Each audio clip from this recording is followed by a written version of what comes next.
Muchas gracias por estar aquí. Mi nombre es Cintia Martínez, soy profesora de la Facultad de Filosofía y Letras y bueno, recientemente abrimos la materia de debates filosóficos en el feminismo y un poco les vengo a contar parte del trabajo que se ha hecho en colectivo con el grupo y también con mi grupo de trabajo, ¿no? Que aquí están los integrantes. Y bueno, primero les quería contar lo que pasó la semana pasada en el Congreso de la AFM en Aguascalientes, porque no sé si supieron que hubieron hostigamientos claros desde la noche anterior. Intervinieron los horarios en donde venían los nombres de las mesas para poner feminismo igual a machismo, feminacismo, en un congreso de filosofía, ¿no?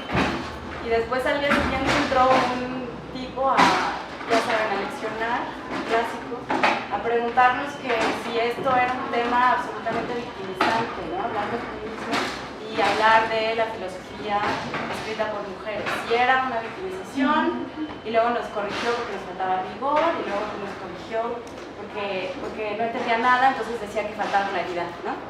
Entonces, bueno, yo casi le agradezco porque digo, bueno, sin ti esto no sería un evento de feminismo, ¿no? Y un poco lo que quiero decir con esto, más que una anécdota, es que creo que ahorita el pensamiento que están produciendo las mujeres es un pensamiento vivo y un pensamiento molesto, ¿no? Y que si es molesto algo se está haciendo bien. Porque si pensamos en la historia de la filosofía, los pensamientos molestos casi siempre eran visionarios o mostraban el nuevo orden que iba a acontecer, ¿no? Pienso mucho en Giordano Bruno, ¿no? en el mismo Sócrates, cómo nos empiezan a hablar de la filosofía con Sócrates, al cual lo obligan a morir con cicuta, como alguien que hacía lo incorrecto en Atenas. Entonces, bueno, ejemplos también, la filosofía de la liberación en su época fue muy molesta, la teoría de la dependencia, ¿no? Y bueno, ahora me parece que el orden del mundo contemporáneo hace que el feminismo, la filosofía escrita por mujeres sea absolutamente incómodo, ¿no? Entonces, me gusta pensar en el pensar, ¿no? En el ejercicio de pensar como un acto parresiástico, en este sentido que Michel Foucault habla en la hermenéutica del sujeto, porque él, no sé si recuerdan, que cuando habla del mundo griego, dice que el mundo griego había logrado organizar las asambleas de tal manera en la que era obligado a aprender a decir cosas incómodas en el momento preciso, ¿no? Entonces es este ejercicio un poco violento, no irreflexivo y no irracional, pero sí efectivo. Y creo que eso es lo que está pasando aquí en un evento como este, ¿no? En donde muy bien nos comentó, ¿cuál es tu nombre? Cianja, que llegaron 93 abstract y bueno, que hay mucho interés, ¿no? por este tipo de temas. Un poco la pregunta con la que quería comenzar es por qué un simposio como el que hicimos de feminismo en Aguascalientes está tan vivo, ¿no? En este sentido de que el pensamiento vivo es incómodo. ¿Por qué podemos decir que esto está incómodo, ¿no? Y entonces recordé un texto donde Arturo Andrés Roy, no sé si aquí se conoce, pero es un filósofo argentino muy hegeliano que trabaja filosofía de la liberación, decía que lo importante cuando empieza a producirse pensamiento en América Latina es que se logró que la gente que usualmente no se asume valiosa se ponga a sí mismo como valiosa, y que ese es un ejercicio que abre, ¿no? Otras oportunidades para pensar y que da vitalidad. Entonces me acuerdo que Andrés Roy no está discutiendo si hay originalidad en el pensamiento latinoamericano porque sí, sino ya el hecho de que un subalterno, ¿no? O alguien que está fuera del discurso de poder se ponga a sí mismo como valioso es el origen de una producción de sentido. Y entonces, retomando esta idea de ponerse a sí mismo como valioso de Andrés Roy, creo que la vitalidad, ¿no? de estos fenómenos que están aconteciendo desde hace pocos años en México consiste o estriba en que muchas mujeres, sobre todo de generaciones nuevas, se están poniendo como valiosas y eso es muy emocionante. Sobre todo si pensamos que a muchas de ustedes, que no sé si nacieron después del 89, les ha tocado ya estar en un mundo en donde el feminicidio es tan común que incluso se tuvo que hacer una palabra para nombrarlo, ¿no? Y que la violencia en contra de las mujeres ha aumentado en muchísimos niveles. O sea, el nivel más fuerte que vemos, más notorio, es en el feminicidio, pero que esto está acompañado, ¿no?, con otros procesos que están detrás, ¿no? El tema del acoso sexual, la violencia sexual, la violencia epistémica, ¿no?, que es un poco lo que nos toca a nosotros evidenciar. Violencia epistémica en tanto aquellos personajes que han hablado pero cuya palabra no vale, ese es un tipo también de violencia. Y bueno, otras nuevas violencias que están aconteciendo ahora. Entonces, bueno, como ustedes saben, y ya no les estoy contando nada nuevo, ha habido un resurgimiento del feminismo en los últimos años en diferentes planos, ¿no? Estamos pensando, no sé, por ejemplo, el 8M español, The International Women's Strike, bueno, que fue internacional, pero que siguió el movimiento de Ni Una Menos en Argentina, en Colombia, en América Latina, y que tuvo repercusiones en Estados Unidos, el Me Too en Estados Unidos. Aquí el movimiento Mi Primer Acoso, que para mí fue un truene, ¿no?, con respecto a cómo se vivía el tema del acoso y cómo se volvió público y cómo se volvió un asunto compartido. Y bueno, de ahí pues el 24A, que fue aquí muy importante en la Ciudad de México, ¿no?, y toda la cantidad de scratches y de evidencia de la violencia sexual que está acompañando a todas las universidades recientemente, ¿no? Entonces creo que este es un momento de crisis y es un momento en el que el feminismo está reconfigurándose de una manera particular. Yo creo que estamos en un momento histórico, ¿no?, con ese tema, porque si bien ya había habido un cambio, ya en México hubieron muchísimas feministas muy importantes que abrieron espacios, que les tocó hacer su chamba. Ahora está la configuración del mundo de tal manera dada que esto está exigiendo, o se está volviendo un fenómeno crítico y además está exigiendo nuevas reflexiones de nuestra parte, ¿no? Entonces, pues un poco para celebrar esa crisis, porque bueno, las crisis sí son muy horribles, pero también surgen posibilidades de cosas nuevas, ¿no? Pensé que era importante hablar de una categoría que usualmente ya se olvidó porque se asume vieja, se asume obsoleta, y es la categoría de patriarcado.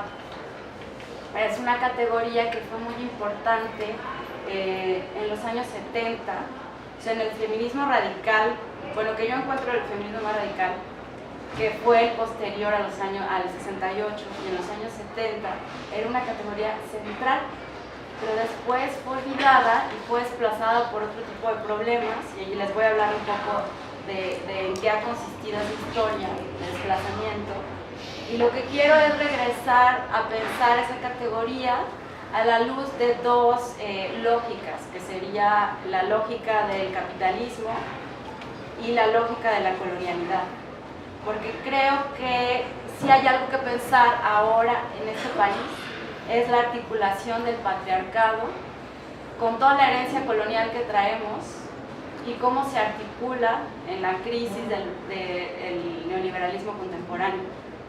Porque eso creo que es lo que permite dar cuenta de la violencia que luego no podemos explicar, ¿no? Y que hay que empezar a explicarla. Entonces por eso pienso que la categoría patriarcado es útil para poder empezar a reconstruir y actualizar la noción, no en un ejercicio nostálgico, sino en un ejercicio no ingenuo que asume que el feminismo no ha sido una cosa superada y que hay categorías que siguen ayudándonos para pensarnos actualmente, ¿no?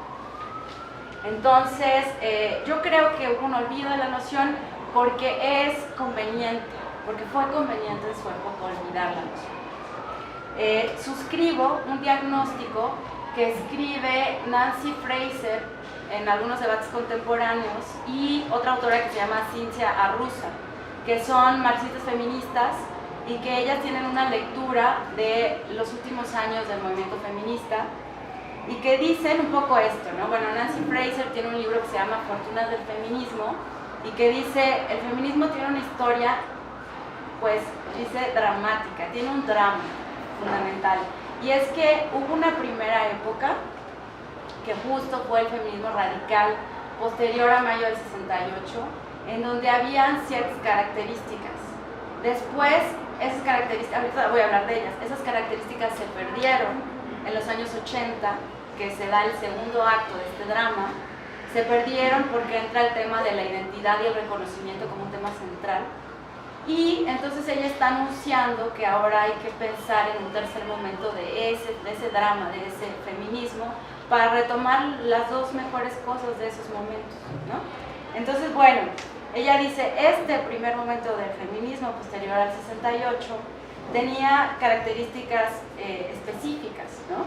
Tenía una relación tensa, y aquí yo diría parresiástica, ¿no? Con el Estado, con la política, con la socialdemocracia, con el estado de bienestar posterior a la Segunda Guerra Mundial.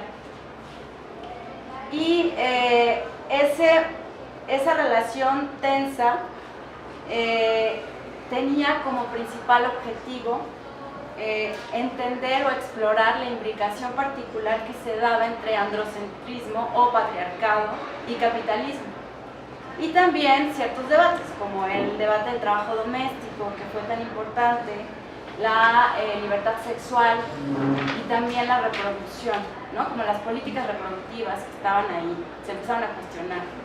También hubo un cuestionamiento hacia el consumismo, que en esa época no se había introyectado como ahora, ante la burocracia, ante la cultura corporativa y ante la mala distribución de la socialdemocracia y el estado de bienestar, que no significaba una renuncia al Estado, sino una relación tensa y ambivalente de seguir en diálogo con él y pedir dentro de ciertas políticas públicas la redistribución justa hacia las mujeres, ¿no? Y además había otro elemento que era muy característico en esa época, y era la importancia de la solidaridad con otros movimientos sociales, no solamente el aislamiento, como si el feminismo fuera el único horizonte realmente crítico. En esa época, también muy 68era, habían alianzas porque se sabía que entender de qué manera todos padecemos, ¿no? Al Estado y al patriarcado, ¿no? y al capitalismo, era poder aliarnos para vincularnos en contra de ello, ¿no? Entonces, lo que ella dice es estas luchas y estas teorías se perdieron porque en los años 80 empezó a ser vigente el tema del reconocimiento y la identidad, sobre todo desde las disidencias sexuales. No significa que eso no sea valioso, sino que eso curiosamente coincidió con el fortalecimiento del neoliberalismo, el crecimiento de la globalización y un espíritu que muchas de esas autoras llaman post-socialista, que había ya pues renunciado a los ideales, ¿no? Del viejo socialismo. Y el problema es que curiosamente, muchos puntos importantes del feminismo fueron desplazados, y entonces se tomó como prioridad el reconocimiento de las minorías y el reconocimiento de las mujeres, pero en un estado ya configurado, en donde se trataba de permitir, por ejemplo, o pedir que los matrimonios homosexuales puedan tener derechos, ¿no? Lo cual no deja de ser muy valioso, pero lo que estas autoras cuestionan es que no hubo un análisis contextual, y entonces eso propició el aislamiento del movimiento feminista y el movimiento de la disidencia sexual. Entonces, bueno, lo que ella propone como el tercer momento es recuperar lo que el feminismo de los 80 logró y ahora reincorporar estas luchas de la disidencia sexual, pero retomar también los estudios y los problemas que se veían en un momento anterior, y notar precisamente cómo se está articulando, ¿no?, ese neoliberalismo con el patriarcado. Entonces,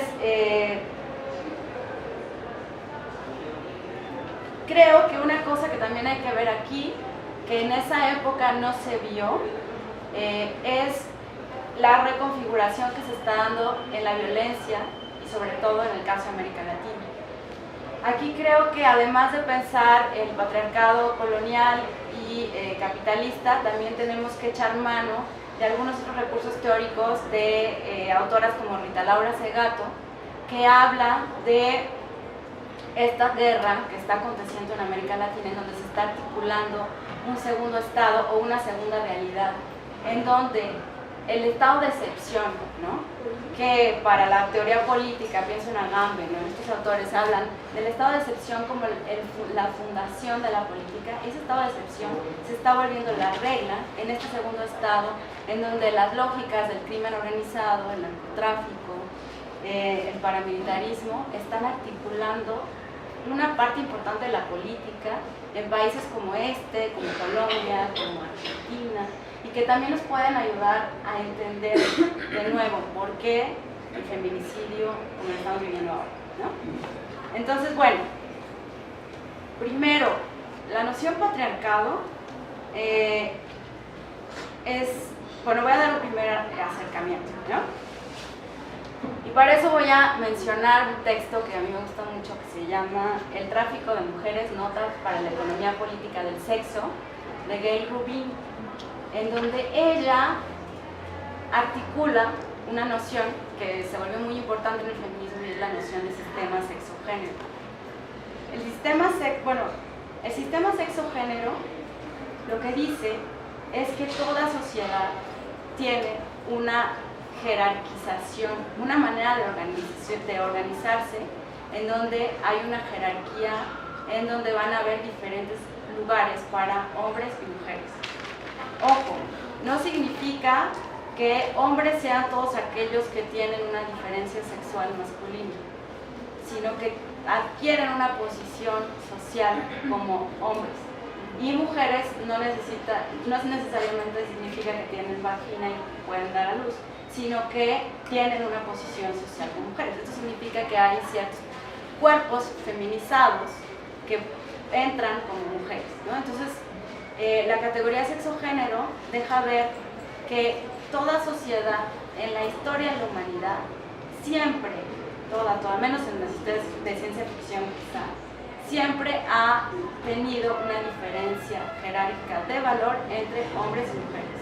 Y adivinen quién siempre está arriba con más valor, los hombres, ¿no? Entonces ella revisa un momento en donde, bueno, es antropóloga y entonces revisa ese tránsito entre el primate homínido y la civilización.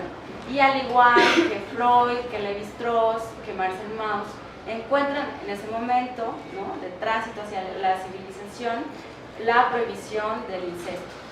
La prohibición del incesto, como fue manejada por el estructuralismo del siglo XIX, consistía en ustedes lo saben, en la imposibilidad de tener relaciones sexuales y hacer familia con los miembros del clan. Y esto posibilitaba, Gail Rubin se da cuenta a partir de los textos de Mauss y de Lévi-Strauss, que esto posibilitaba intercambios con otros clanes. Y entonces, haciendo una lectura muy feminista de Lévi-Strauss, Gail Rubin se da cuenta que lo que posibilitaba esa relación entre clanes era el intercambio de mujeres. Que esta jerarquía, ¿no?, de género es efecto de las relaciones que eran constitutivas a la organización del clan, o la organización que ahora se ha vuelto la organización familiar. Entonces, desde el origen de la civilización, los hombres son los que intercambian a mujeres para tener con el matrimonio esa posibilidad de entablar lazos y de que así surja un protoestado que después, digamos, a lo largo de la historia se ha vuelto más y más complejo y ha derivado en lo que ahora conocemos como la familia nuclear, como el Estado, y como todas estas lógicas de intercambio social en las que estamos todos inmersos, ¿no? Entonces, cuando Gail Rubin articula esa noción de sistema sexogénero, ella dice, hay un tipo de sistema sexogénero que es el patriarcado, no es el único, han habido otros. El patriarcado, ella lo dice, se caracteriza o tiene más bien el modelo de aquellos pastores nómadas que aparecen en el Antiguo Testamento y que se encargaban de tener derecho a la administración de sus hijos, de su esposa y de su rebaño. Sin embargo, Gail Rubin analiza otras tradiciones y ve que eso no pasa en todas, que lo que sí pasa es que siempre hay una superioridad de los hombres, pero las maneras en las que se da son distintas. Entonces, hasta la fecha, la antropología no ha encontrado una sociedad en donde haya lo opuesto, o sea, un matriarcado. Si acaso se ha dado cuenta de que hay la herencia matrilineal, ¿no? Que sí, eso sí ha existido, a diferencia de, por ejemplo, nuestra tradición, que es patrilineal, pero eso no significa que haya habido matriarcado. Entonces, cuando Gail Rubin dice esto, no suena nada disparatado, ¿no? Cuando dice el origen civilizatorio es el intercambio de mujeres, bueno. Entonces, creo que esta categoría es muy importante porque además es más longeva que incluso la de colonialidad o la de capitalismo. Porque si pensamos, ¿no?, que queremos hacer esta articulación compleja entre modernidad, el capitalismo, el patriarcado, ¿cuál es la más antigua? Patriarcado. Pero también es la más difícil de reconocer, ¿no? Porque de repente se hace muy obvio hablar desde, no sé, desde el marxismo, en donde sí se ubica y se ha dado cuenta del capitalismo, o desde los estudios decoloniales, pero cuando se dice patriarcado, dicen, eso es victimizante y es exagerado. Y a mí lo que me suena cuando escucho eso es que es más viejo, y casi siempre lo que es más viejo está más introyectado y es más difícil de reconocer, y por lo tanto es más difícil de cuestionar. Entonces, bueno. La otra noción de la que quiero hablar está acuñada por una autora que yo admiro muchísimo y que es muy desconocida en los estudios descoloniales, y su nombre es María Lugones. María Lugones es filósofa, es argentina, y tiene un texto que se llama Colonialidad y Género, que se ha vuelto como el caballito de batalla del feminismo latinoamericano. En Colonialidad y Género, ella debate y retoma una categoría que otro decolonial armó, y es la noción de colonialidad del poder. Y bueno, ella tiene un debate con Aníbal Quijano y la noción de colonialidad del poder, que aquí no voy a adentrarme, pero que lo que es muy sintomático es que siempre se habla de la categoría de Quijano, pero nunca de la crítica, dentro de los estudios decoloniales masculinos, pero nunca se habla de la crítica que hizo y la reformulación que hizo de la colonialidad del poder María Lugones, ¿no? Entonces, bueno, ¿qué dice Quijano? Que no podemos pensar en la modernidad como un acontecimiento sin pensar en la colonialidad que la posibilitó.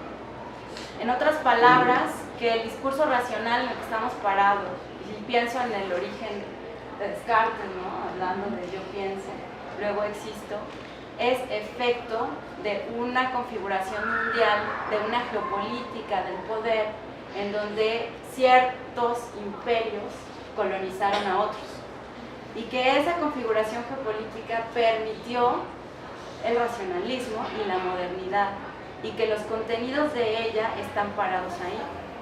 Y entonces, eso hace que Europa quede como una provincia, ¿no? No sé si han escuchado esta noción de los estudios descoloniales, provincializar a Europa, es justo el interés, mostrar su temporalidad corta, ¿no? y que aparece como el origen de la civilización cuando no es más que efecto de aquel poder de exterminio que tuvo sobre las colonias y también del saqueo que tuvo sobre las colonias.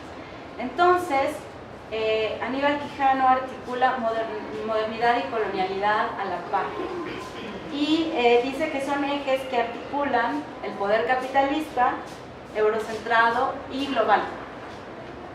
Y esto significa que la colonia se gesta con la modernidad y ha dejado, a pesar de las independencias y la conformación de los estados-nación, una herencia.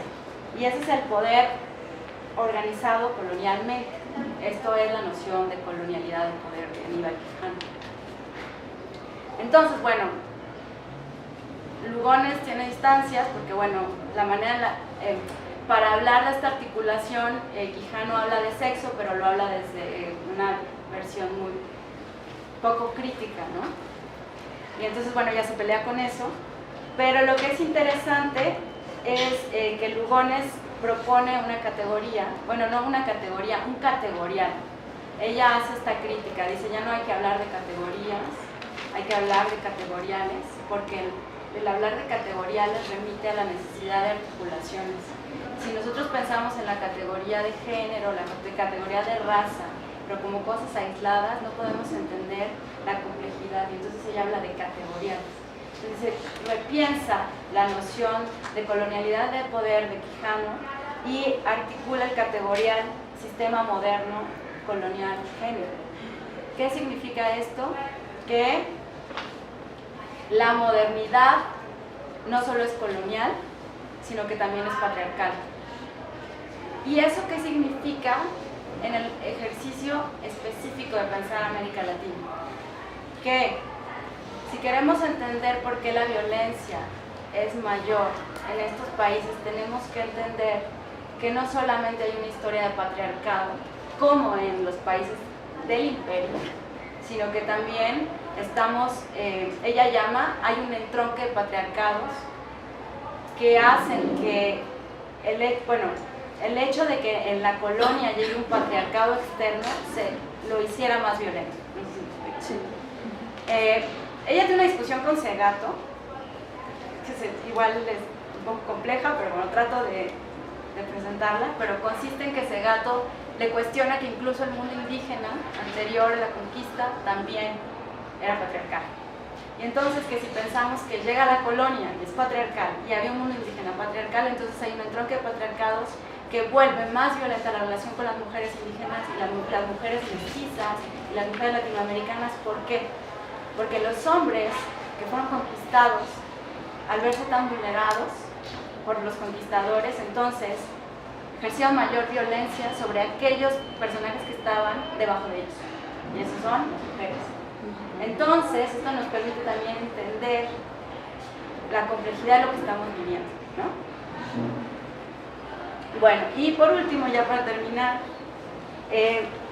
quiero hablar de otra noción que sirve para pensar la situación, y es la noción de patriarcado productor de mercancías. Esta noción, bueno, la estamos trabajando aquí con los colegas, ¿no? En un colectivo de trabajo sobre feminismo y marxismo, y es acuñada por Roswitha Scholz, por Frigga Haug y Roswitha Scholz. Ellas dos son filósofas feministas marxistas alemanas. Bueno, Roswitha es más periodista y es muy marginal a la academia, pero lo que es interesante de ellas, y lo que creo que también nos puede servir para pensar la articulación contemporánea del patriarcado, es que ella dice: los elementos que ha construido el marxismo hasta ahora para pensar la teoría del valor son insuficientes, sobre todo porque no dan cuenta de la situación femenina. Entonces, si bien el feminismo que se ha acercado al marxismo ha tratado de utilizar los instrumentos del marxismo para poder entender y dar cuenta de cómo se puede integrar ese trabajo, que usualmente se ubica como el trabajo femenino, que me refiero al trabajo de cuidados, al trabajo doméstico, al trabajo de, afectivo, ¿no? Todo ese trabajo Lo que dice Lolita Schultz es no puede ser explicado con las herramientas que el marxismo ha dado. Y entonces ella cuestiona la teoría del valor y dice, al lado de la teoría del valor está en dialéctica, en tensión, operando